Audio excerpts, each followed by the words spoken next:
सौरभ कुमार जी, नक्सलवाद से हमारा देश कई दशकों से जूझ रहा है। बतौर आईएएस ऑफिसर, बतौर ब्यूरोक्रेट उस इलाके में पोस्टिंग आपकी रही है, क्या ऐसी वजह है कि हम इस समस्या को खत्म नहीं कर पा रहे हैं, और क्या हल आप देखते हैं बतौर ब्यूरोक्रेट? मैम, समस्या बहुत साल की पुरानी है। समस्या जो विकास का अनइवन विकास हुआ है, कई ऐसे क्षेत्र हैं जहां पर अभी भी डिलीवरी करने के लिए एक वुमेन को, एक महिला को, एक प्रेग्नेंट महिला को दूर दराज जाना पड़ता है, 15 से 20 किलोमीटर जाना पड़ता है। तो ये जो अनइवन विकास है, इसी की वजह से नक्सलवाद की उपज हुई है मैम। पर अगर हम देखें कि लास्ट के 3-4 साल में जो विकास हुआ है, बहुत सारे ऐसे एरिया हैं जहां पे मैं एज अ कलेक्टर दंतेवाड़ा नहीं जा पाया था। 2016-17 की बात करूं, आज का जो दंतेवाड़ा कलेक्टर होगा वो वहां जाके स्कूल और अस्पताल खोल के काम कर रहा है। तो ये इसमें समय लगेगा, और इसमें हमको जो भी सोल्यूशन है, जो भी इसका उपाय है, वो वहां बैठ के साथ में पूछ के, आदिवासियों से पूछ के, वहाँ के जनप्रतिनिधियों से पूछ के, वहाँ का जो लोकल आदिवासी टीचर है जो पढ़ लिख के अब वहाँ टीचर की नौकरी कर रहा है, उससे पूछ के कि क्या सोल्यूशन है। क्योंकि ये मानना कि मैं उत्तर प्रदेश से हूँ, लखनऊ से हूँ, आईएएस का एग्ज़ाम पास कर लिया हूँ और मेरे पास सारे जवाब हैं, ये काम नहीं करेगा। वहाँ पे हमको जाके लोगों से पूछना है कि उनको क्या विकास चाहिए, और फिर उसको एज अ पायदान मान के आगे बढ़ना है। मेरे हिसाब से बहुत अच्छा कार्य हो रहा है। 3 से 4 साल में हमको आगे जाके देखना है कि कितना हमको इसमें समय लगेगा। ठीक है प्रशांत जी, एक तबका ये भी है देश में जो ये कहता है कि गोली के बदले गोली, नक्सलवाद का अगर कोई उपचार है तो गोली के बदले गोली है। इससे आप कितना सहमत हैं? और क्योंकि आप उन इलाकों में काम करते हैं, जमीन पर काम करते हैं, मैं नेताओं की बात नहीं करूंगी, मैं बतौर पुलिस अधिकारी आपसे समझना चाहूंगी कि क्या हल है इस समस्या का और कैसे निपटें इससे। नक्सल समस्या को लेके कई बार आउटसाइडर व्यू जो है वो सिर्फ इसको एज अ सिक्योरिटी प्रॉब्लम या लॉ एंड ऑर्डर प्रॉब्लम की तरह से बहुत सारे लोग देखते हैं, लेकिन ऐसा बिल्कुल है नहीं। आवश्यकता है जो पिछले कई सालों में, कई दशकों से जो वहाँ समस्या रही है, उसको हटने में भी समय लगेगा। और पिछले कुछ सालों की बात करें तो अपन काफ़ी हद तक आगे बढ़े हैं, और इसमें सुरक्षा और विकास दोनों चीज़ें साथ साथ चलेंगी। उसके साथ जो प्रेजेंट डिस्पेंसेशन में एक और टर्म हम लोग जोड़ रहे हैं, विश्वास का, विकास, विश्वास, सुरक्षा, ये तीनों चीज़ें एक साथ चलेंगी, तभी वहाँ पे सिचुएशन और इम्प्रूव होगी। और पिछले कुछ सालों की बात करें तो काफ़ी इम्प्रूवमेंट हुआ भी है। सिक्योरिटी की बात करें तो बहुत सारे ऐसे क्षेत्र हैं जहाँ पे 7-8 साल पहले की बात करूँ तो हमें ऑपरेशन के लिए भी सोचना पड़ता था। वहाँ ऑपरेशन के लिए हमारी फोर्स जा रही है तो काफ़ी प्लानिंग और तैयारी के साथ जाते थे। आज वहाँ पे परमानेंट कैंप्स इस्टेब्लिश्ड हैं, वहाँ पे पीडीएस की दुकान है, वहाँ पे हेल्थ सेंटर खुला हुआ है।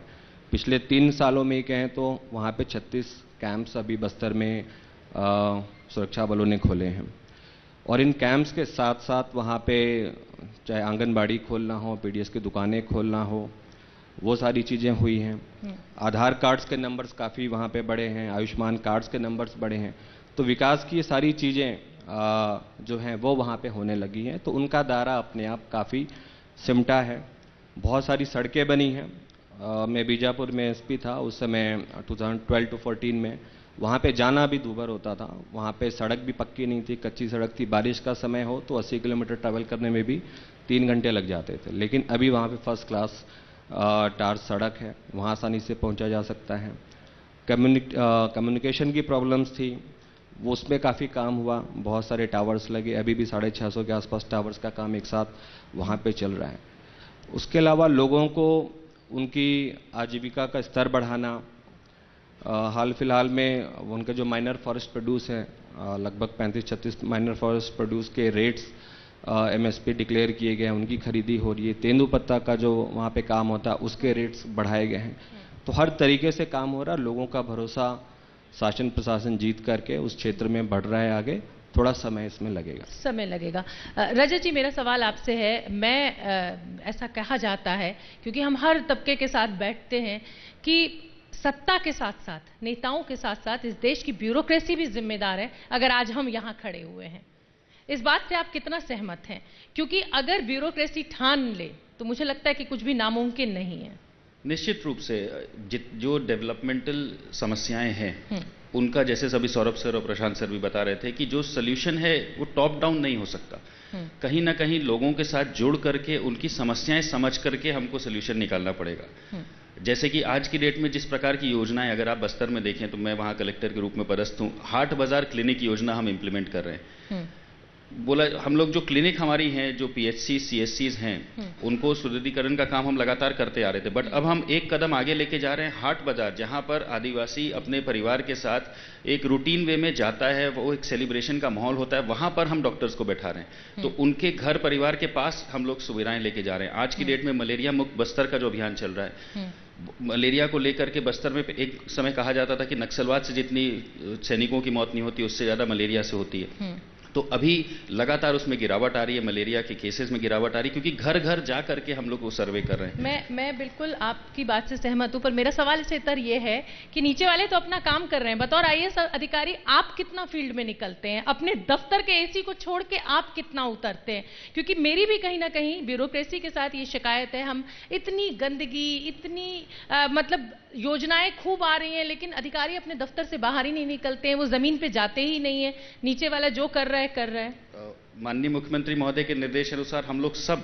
लगातार फील्ड में रहते हैं। मेरे स्वयं के द्वारा संबंधित एसपी साहब के साथ मिल करके नाइट स्टे भी किया गया है। कोलिंग जैसा क्षेत्र, मादर कोंटा का क्षेत्र, तिरिया क्षेत्र, जो कहा जाता है कि बहुत नक्सलवाद सेंसिटिव क्षेत्र है बस्तर जिले में, वहां पर हम लोग जानबूझ के 2-2 नाइट स्टे करते हैं, जिससे कि हमारे पूरा फील्ड स्टाफ वहां रहे।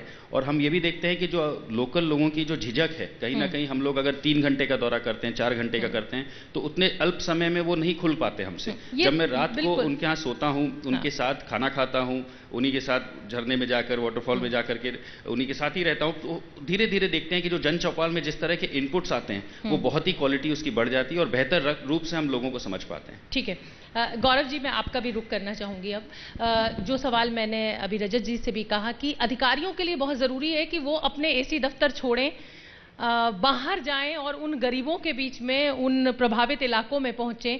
क्या लगता है कि जब आप इन लोगों से मिलते हैं तो ये विकास चाहते नहीं है, या कुछ लोगों का कब्जा है इनके इलाके पे जो चाहते नहीं कि विकास हो और उनकी दुकानदारी बंद हो, और इसीलिए ये नक्सलवाद बढ़ रहा है? निश्चित रूप से आपकी बातों में आंशिक सत्यता तो है, और ये भी नहीं है कि हम अधिकारी ऐसी कमरों में ही बैठे रहते हैं। मैं आपको बताना चाहूंगा, मुझे 6 महीना हुआ है सूरजपुर में, और हम 581 गांवों के साथ डील करते हैं और 200 से ज्यादा गांवों में मैं खुद जा चुका हूं। कि आज की तारीख में विश्वास काफी बढ़ गया है, हमको बहुत सारी जानकारियां मिलती हैं ऐसी। ठीक है, प्रशांत जी, कुछ ऐसा अनुभव आपका जिसने आपको झकझोर दिया हो, और शहर की पुलिसिंग और वो दंतेवाड़ा की पुलिसिंग, क्या फर्क है उसमें? इंसिडेंट्स हार्ट टचिंग या झकझोरने वाले कई सारे हुए हैं, खासकर नक्सल एरिया में जब पदस्थ रहे, और जब उसमें अपना कोई लॉस होता है, अपने किसी जवान का लॉस होता है, वो बहुत दुखदाई होता है। एक इंसिडेंट हुआ था जिसमें एक सब इंस्पेक्टर है, उनका उसको नक्सलियों ने किडनैप कर लिया था, बस से उतार लिया था, बस से वो अंदरूनी क्षेत्र में कहीं जा रहा था, नक्सलियों ने गाड़ी रोकी और उसे उतार लिया। उस समय तत्काल सूचना नहीं आ पाती, वो एरिया नेटवर्क जोन भी नहीं था, लेकिन ऐसा अंदेशा हुआ कि उन्होंने उसको उतारा है, बट उतारने के बाद नक्सली ले गए या क्या किए वो तुरंत क्लियर नहीं हो पाया। मेरी टीम्स उस तरफ गई थी, बट कुछ एक जो इनपुट्स आए उसमें ऐसा आया है कि संभवतः ने उसकी हत्या कर दी है। तब तक टीवी में न्यूज़ भी फ्लैश हो रही है कि ऐसा हुआ है करके, कोई नक्सलियों ने बस से कुछ लोगों को उतार लिया है ऐसा। इस बीच उनके परिवार से उनकी पत्नी का फ़ोन आया कि सर क्या हुआ है, तो बोला नहीं कोई बात नहीं, हमारी टीम गई है, वो लड़का मिल जाएगा, चिंता मत करो, वो मिल जाएगा। तो वो बार बार परेशान हो रही, उसकी क्यूरियोसिटी जायज़ है, और मुझे लगभग अंदेशा था कि शायद हत्या कर दी है।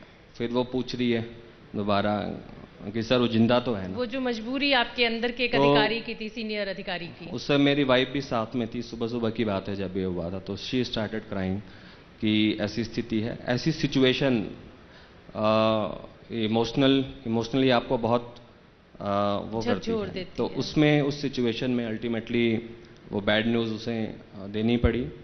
तो ऐसी सिचुएशन जब भी आई है वो बहुत ही कठिन रही हैं इन चीज़ों से। जब हम मन में गुस्सा भी आया है, निकले हैं, बहुत आता है कि ऐसी चीज़ क्यों हो रही है, हम इसको क्यों नहीं टोटली ख़त्म कर लें तुरंत, कैसे रोकें, क्यों ऐसी प्रॉब्लम है, क्यों कुछ लोगों को समझ नहीं आ रहा है और वो नक्सलवाद से जुड़े हुए हैं, नक्सली जो भी कर रहे हैं उससे किसका फ़ायदा हो रहा है, उससे लोगों की जान जा रही है, विकास नहीं हो पा रहा है, तो उसका कोई फ़ायदा नहीं है, उसका कोई एक फ़ायदा नक्सली ठीक। गिना नहीं सकते, फिर भी करते हैं। तो ऐसी चीज़ें मोस्टली बहुत परेशान भी करती हैं और घर तक पहुंचती हैं, जाहिर सी बात है।